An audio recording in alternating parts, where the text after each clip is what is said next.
Hello, everybody. Once again, I am Lehman Crafton Jr., aka Zorbalachan Less Than Guru.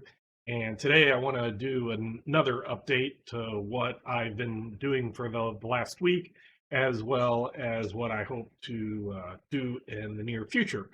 So, last week was a crazy week.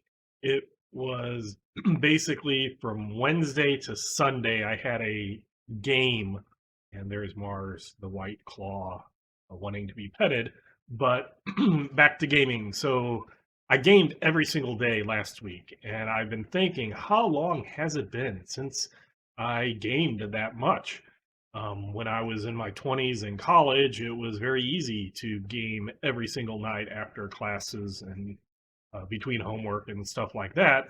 But since I graduated college, got a job, I don't think that there's been any time since then. So we are talking close to over 20 years since I've had a game every night for pretty much almost a week. I almost had two games on Sunday, but when I get to Sunday, I'll tell you why that kind of didn't happen. So the first thing was Wednesdays. Wednesdays, I game master Blood on the Blasted Land with Torganized Play, which is streamed on Twitch for Roll, Hit, Die, and then afterwards goes to YouTube also for Roll, Hit, Die. And that was a very fun adventure. We got to the end of the first act, and I found that for the mega adventures, that seems to be pretty common with my home groups. Both of them when I was doing Torg. I'm still doing Torg with one of them, but it seemed like an act would usually take around 2 nights. It could be less or more depending on how quick or slow the parties got through any scenes. But the with Blood on the Blasted Land, we did get through an act in 2 sessions, and that seems pretty par for the course when it comes to me game mastering those mega adventure acts. They tend to be about 5 scenes, whereas a Delphi mission act was about 3 scenes on average. So the Delphi acts can be compressed a bit. So that was Wednesday, and that was really fun. Started off introducing a character who disconnected twice in a row by rolling ones using tech way above his axiom, and then pretty much ended with him using those guns and doing really good damage, and the opponent, the big bad end guy, failing, rolling a one on his reality to soak. So nothing could be done. He didn't have the wounds to take it all and was basically one shotted. So that was, some people might say anticlimactic. I thought it was appropriate and kind of poetic, considering who did it and how the game started and how it, or the session started and how it ended. So tomorrow we will be starting Act 2 of Blood on the Blasted Land. So please join us for that, either watching it on Twitch or later after it gets uploaded to YouTube. And then on Thursday, I was invited to do another Torganized play, but as a player, and we did an Aurorsch adventure. I think it was the first one through Torganized Play. It was one of the Delphi missions that was recently introduced to backers who did the backer crowdfunding on Game On Tabletop, and I took my Ednos, a warrior Krakentar, and we failed. We failed so miserable. It was hilarious, and a lot of us came to the same conclusion as we've never had so much fun failing. And it was a kind of a maybe a three-way thing to cause our failure. One is we did the thing that you shouldn't do in Aurorsch. And Aurorsch is a different mindset than other realms, especially the other horror realm, Tharkeld, which is in your face, body horror, splatterpunk, that type of stuff going on. Aurorsch is investigative. It is gothic horror. It is fear. It is a slow burn, not just a jump in like the Nile Empire or Living Land or even high fantasy, like most of the other realms that have been introduced so far. It is not that type of reality. And as I've said many times in all my videos, there's different people on the different spectrum of what type of game is Torg, and there's some who see it as very heroic, Torg overall. I'm not in that camp. I see it as it's a reality-based game. If you are Superman and you go into the Orosh Gothic horror and you act like Superman, you're going to lose. And I've excuse me, I've said that quite a few times, and I did not take that to heart. My group did not take that to heart. We just wanted to pound everything until it was dead, and we failed. And I'm not going to reveal exactly how we failed or anything because you might want to play those, and I don't want to spoil those because it's backer release type stuff. But we failed miserably. Had tons of fun doing it. None of us died, so that's always a good. If you can get through an Orosh adventure and everybody lives, that's a success, right? And so that was one. We did not go into it with the mindset of it being an Orosh adventure, and therefore going in with guns blazing or half cocked is not a good idea. The second thing is it would have been the game master kind of talked with us afterwards, and it would have been extremely hard for us to realize what was going on. At first I was thinking, I don't think this scene could be beatable, but then somebody just kind of laughed and said, "Oh, could we have done this?" And it was like, "Yeah, you could have did that." And it was like, "Oh, okay, yeah. I don't think I would have ever thought of doing that, but yes, there is a way to beat the act that Delphi mission." So that was another thing. And the third thing that kind of caused us to uh, fail kind of goes in with both of the other ones is we had clues. There were clues. They weren't out there, but there was enough weird stuff going on, and we did not take the time to stop and investigate, to look for clues, to do anything. It was just kind of a bam, bam, bam. Let's get through this. Let's do it. Let's do it. And that is not conducive for an adventure in Orosh. So we did everything wrong, but we lived, and it was very fun and enjoyable doing that. So that was something that was interesting. So that was Thursday night. And then Friday night, I had yet another Torg. This one I was game mastering for one of my two home groups.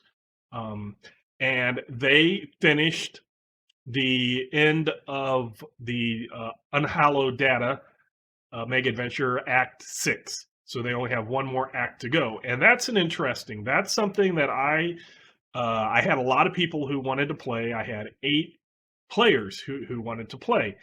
And I decided that even though they were all pretty much alpha at the time, and that is a beta level adventure, I wanted to see can 8 alphas do what 4 betas can do, especially without having the beta possibilities or the game master possibilities, void possibilities, whatever you want to call those possibilities. That when people get to a beta tier in Torg, that the game master can start using possibilities against them, kind of not associated with certain threats and villains, but just basically for every beta tier person there is on your adventure, you get 2 possibilities as a game master per act that you can just dole them out however you want to dole them out. And without that, and with 8 people, they are doing a good job, and they're not mowing, they're not just plowing over enemies. There are some really tough fights. This last act, though, it took them 2 sessions ago, and that's my long group. That's one that, since it's a Friday, we start at 7 and we end at 12.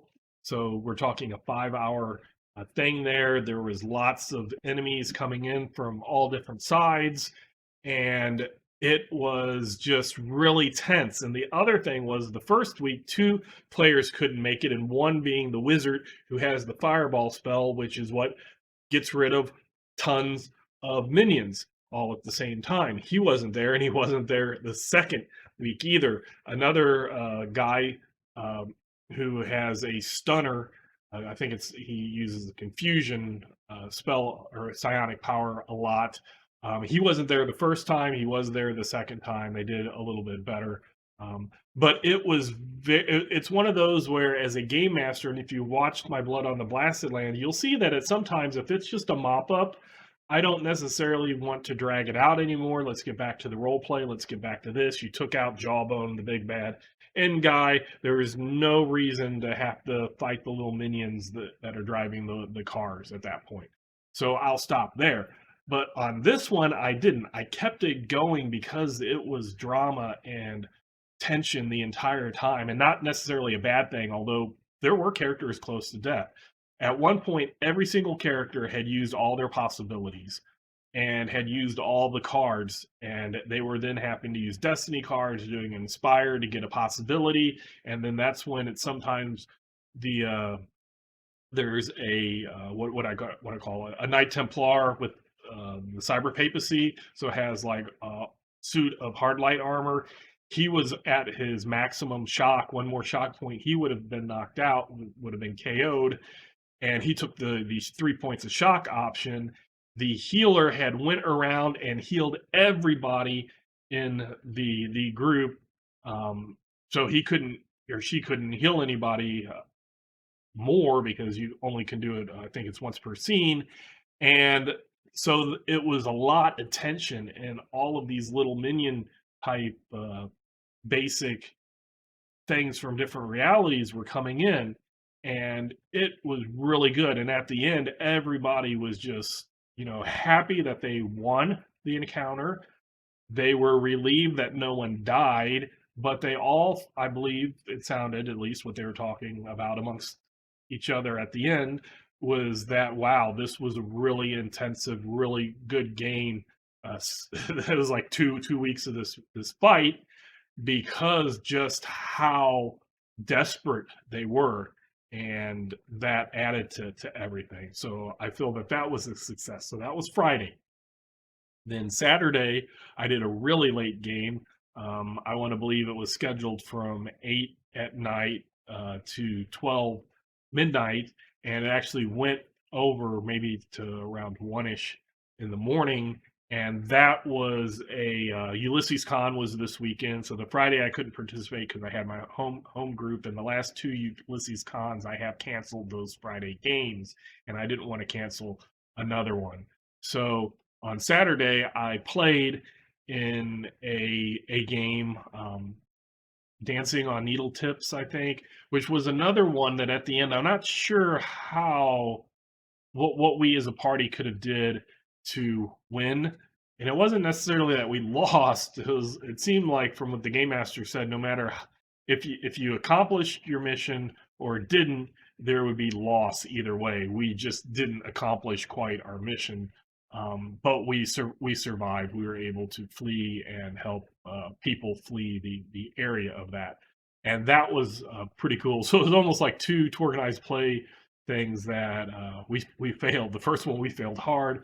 We failed so hard, and the second one we didn't complete the objective. We kind of lost that, but it still seemed like a good and fun game. Then I slept. After that, I tried to immediately go to sleep and slept until around 8:30 in the morning. Got up, got refreshed, got ready to play another Ulysses Con game, but this one wasn't through Organized Play. John Watson, who was one of my co-authors of Blood of the Blasted Land, was doing a Tharkle Delphi mission. What Demon Sphere, I believe, was the name of it. And I decided to be a completely different character. And I will say, when I play Organized Play, so far I don't think I played anything. Sorry, I played one thing that I've game mastered. And normally, even though I have all the books back there, I usually don't read the missions until right before I game master them. And that's because if I happen to have the chance of playing them, I don't want to have knowledge in my head about what might be going on.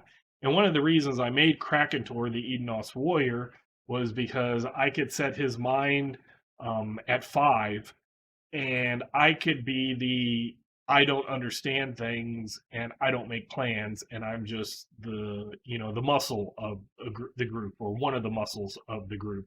And that way, if somebody else comes up with a plan, then I can help execute it.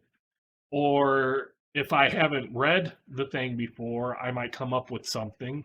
But it gives me that kind of fallback that if I have game mastered it or wrote it, um, because I have written some stuff, official things, that I can just kind of not participate and in the actual figuring things out, but I can still help and benefit the party that way. So that's kind of how I see this. Now, since I had not uh, even opened or looked at that Delphi mission yet, I decided that I would want a character that was completely different. And if you go to the Ulysses Spila International YouTube channel, you can see this.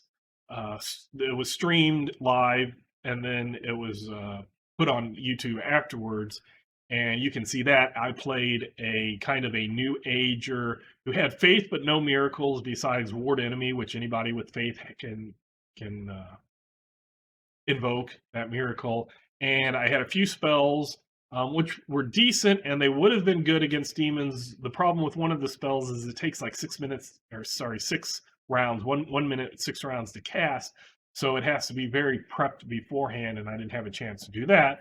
But it came with Bullet, which is a pretty decent spell. I know a lot of people don't like it, but I've seen it used efficiently if you're going up against things that don't have a lot of armor. And I used it efficiently, and that was pretty cool. And the, things like that. So I was like a spellcaster with some faith, and it was the new agey type person, 60s hippie-ish named Serenity, and I went on that. And I had a lot of fun with that, playing a character completely different than what I had been playing with Torganized Play. The problem, and I don't know if you watch that and you see, I felt fine when I started, and then as the adventure went on, I started getting a migraine headache, or at least a really bad headache. And we broke. I think we had a break, maybe an hour and a half into it, and I took some ibuprofen, and it did not help at all. And it actually, my headache was getting worse, and then my stomach started feeling a little uneasy. And by the end, there's probably a whole long session if you look at it that I'm not just not saying anything. And I felt really bad that I wasn't participating in the game, but other people seemed to be having fun and stuff. And I did a few things.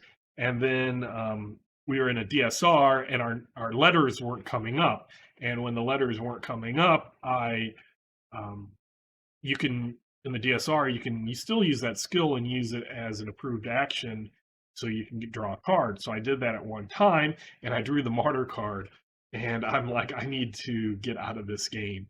And I feel really bad saying that because I really enjoyed the game. I enjoyed John Watson was game mastering. I had put myself out there to be streamed live, to be recorded, all of this stuff. But I was feeling very, very bad. And even though it was right at the end, I was like, I'm going to use this martyr card. It would be also in my character's.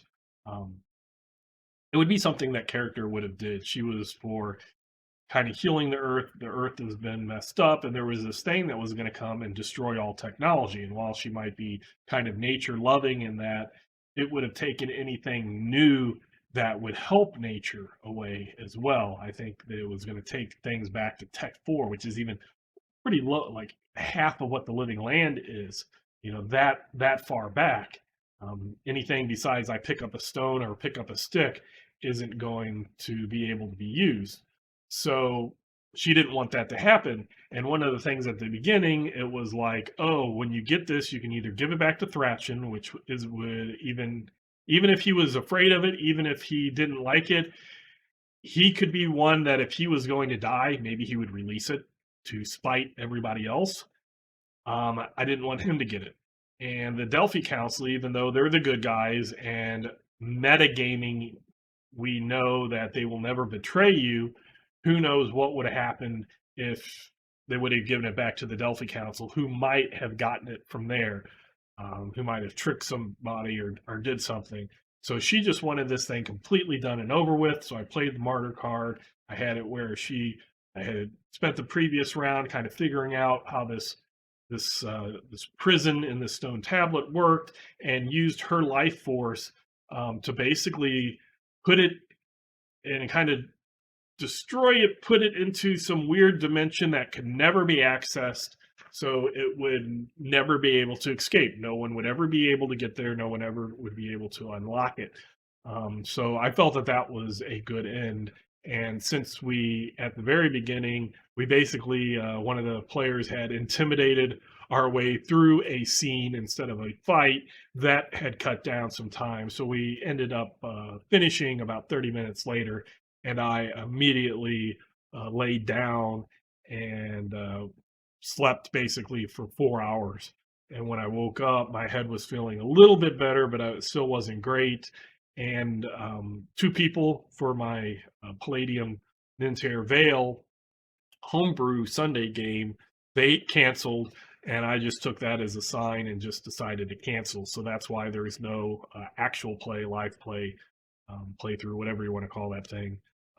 There's not one of those up for the Sunday night game because we didn't do it. I had two people out. I myself was feeling really bad, and I ended up not really recovering until today. All Monday, I called into work and was sick and couldn't go. So I don't know what that migraine stomach thing was, but I feel better now, so that's good. So I'm really happy to be doing Blood on the Blasted Land tomorrow. So, but that was kind of my Wednesday, Thursday, Friday, Saturday, Sunday, 5 day, 5 games in 5 days thing that I have not done in 20 years. Maybe that was part of it. I don't know, but I did have a blast. Played Torg every single day as game master, as players. Torg and I play my home game through Ulysses Spiel Online Con. Just Torg and I play by itself. Torg and I play with Ulysses Con Online Con. Just with Ulysses Online Con. So like every type of, I basically did the whole shebang last week. So that was crazy. It might be a while before I try to do something like that again, but it was fun. So that's basically what I'll do. Hopefully not this coming Sunday because that's the off Sunday, but the following one, hopefully we'll be able to do Palladium then, and I can get a recording of that and put that on the channel. But that's what I've been up to. And basically for Torg Tuesday, it was all the crazy Torg stuff that I did from Wednesday through Sunday. So once again, I'm Lehman Crafton Jr., aka Zorbalachan Less Than Guru. And until next time, I will catch you later.